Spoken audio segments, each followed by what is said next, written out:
বিসমিল্লাহির রহমানির রহিম। আমি মোহাম্মদ জামাল উদ্দিন।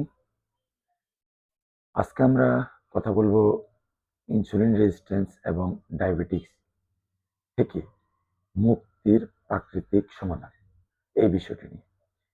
আমরা আগে বলেছিলাম যে ইনসুলিন রেজিস্ট্যান্স ডায়াবেটিক্সের জন্য সবচেয়ে বেশি দায়ী, এবং ইনসুলিন রেজিস্ট্যান্স সম্বন্ধে আপনারা অনেকগুলো ভিডিও দেখেছেন এর আগে, কিভাবে ইনসুলিন রেজিস্ট্যান্স থেকে বের হওয়া যায়। আমরা আজকে এই দুটির সমন্বয়ে মানে ইনসুলিন রেজিস্ট্যান্স এবং ডায়াবেটিক্স থেকে মুক্তির প্রাকৃতিকভাবে কি সমাধান আছে সেটা নিয়ে আলাপ করব।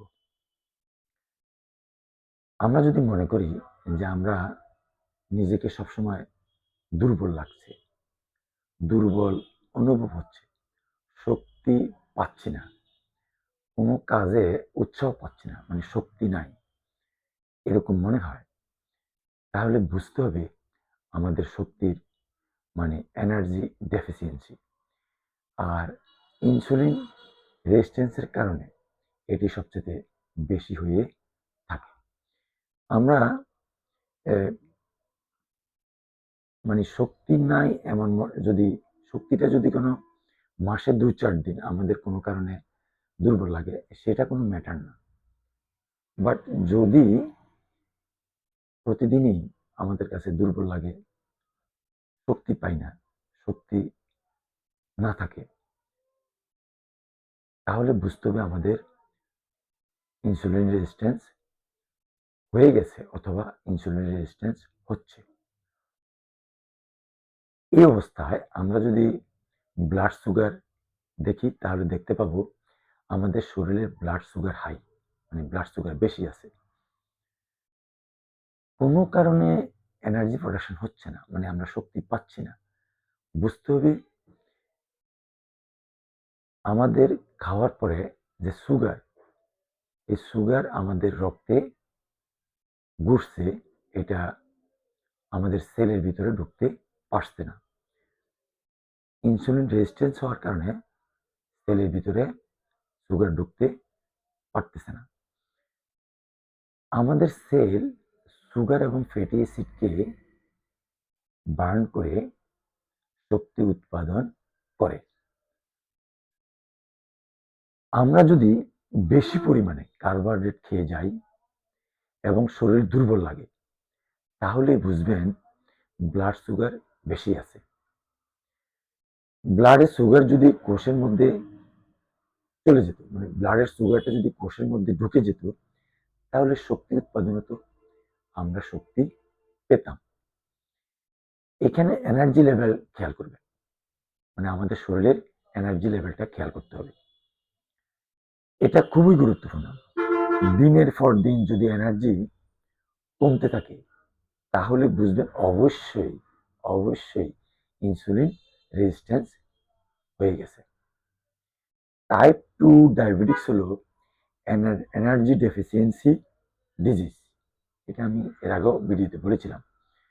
এটা আর অন্য কোনো কিছু নয়। আমাদেরকে ইনসুলিন রেজিস্ট্যান্স থেকে বের হয়ে আসতে হবে, এটা হলো একবারে প্রথম কাজ। যে পরিমাণ কার্বোহাইড্রেট খাবো, সে পরিমাণ পরিশ্রম বা ব্যায়াম করে, কায়িক শ্রম করে আমরা বার্ন বা খরচ করে ফেলবো, জমা রাখবো না। জমা রাখলে ইনসুলিন রেজিস্ট্যান্স হবে এবং ফ্যাটি লিভার হবে। অধিকাংশ শ্রমিকদের আপনারা দেখবেন আমাদের আশেপাশে, তাদের কারোই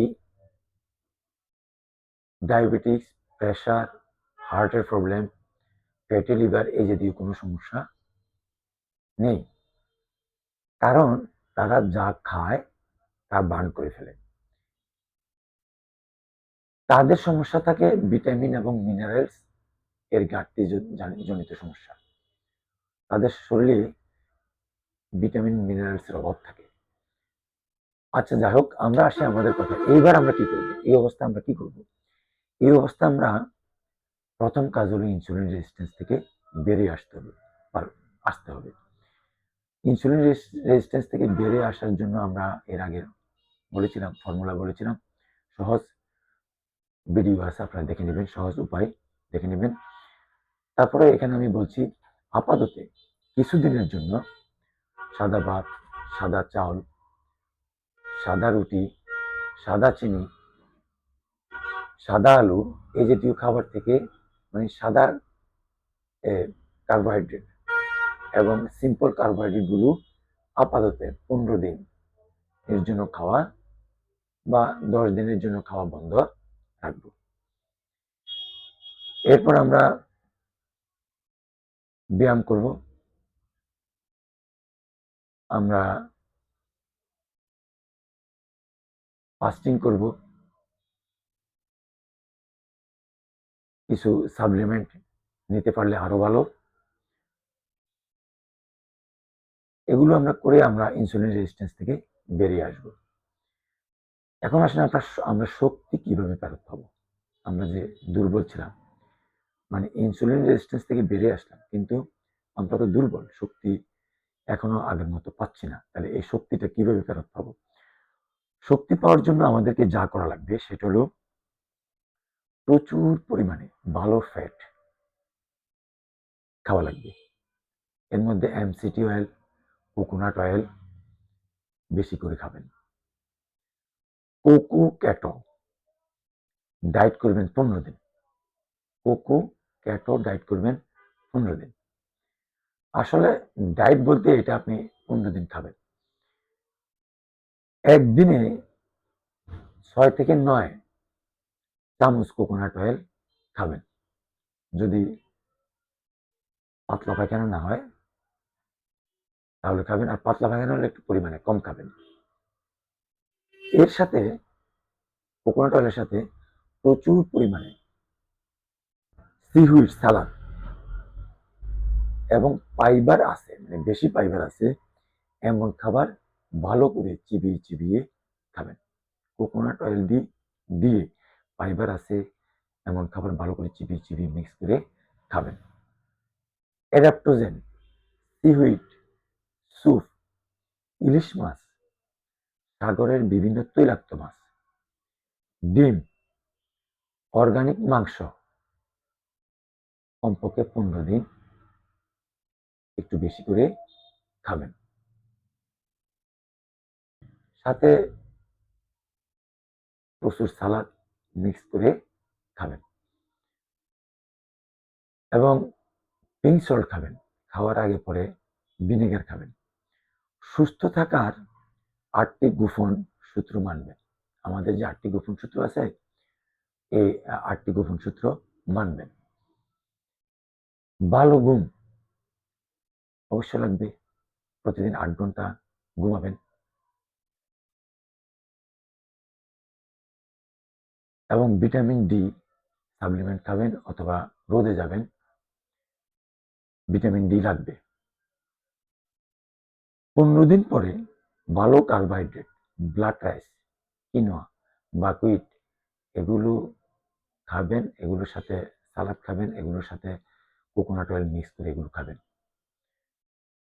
তাহলে আপনি ইনসুলিন রেজিস্ট্যান্স থেকে বেরিয়ে আসবেন এবং আপনার শরীরের শক্তি ফেরত পাবেন এবং আপনার ডায়াবেটিস ভালো হয়ে যাবে। পরবর্তীতে আস্তে আস্তে আপনি খেয়ে মেপে দেখবেন, খাওয়ার 2 ঘন্টা পরে মেপে দেখবেন আপনার ডায়াবেটিস আছে কিনা। তাহলে আপনি আগের মতো আস্তে আস্তে খাওয়া বাড়াবেন। তবে সাদা কার্বোহাইড্রেটগুলো আপাতত অ্যাভয়েড করে চলবেন। আজকে এই পর্যন্ত ইনশাল্লাহ। আশা করি আপনারা এই নিয়মগুলো মানলে, স্বাভাবিক নিয়মগুলো মানলে ভালো উপকার পাবেন। হ্যাঁ, আপনাদের ডায়াবেটিস এবং ইনসুলিন রেজিস্ট্যান্স একসাথে ভালো হয়ে যাবে। আজকে এই পর্যন্তই। সবাই আমার ভিডিওগুলো লাইক করবেন, শেয়ার করবেন। আসসালামু আলাইকুম।